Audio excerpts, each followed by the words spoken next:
importante, yun nga. Hindi naman tsaka yung isip mo, tsaka yung kalooban mo hindi naman wala kang bitterness, tsaka hindi ka naghahangad ng ng harm o hindi maganda sa kanila, hindi yan sa palagay ko. Nag-aano ka lang ba? Nagtatampong ganyan.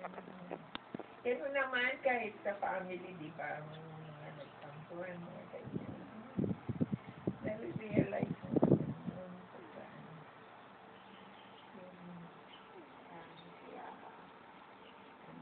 ganun talaga. Ang maraming sa mundo ngayon dahil mga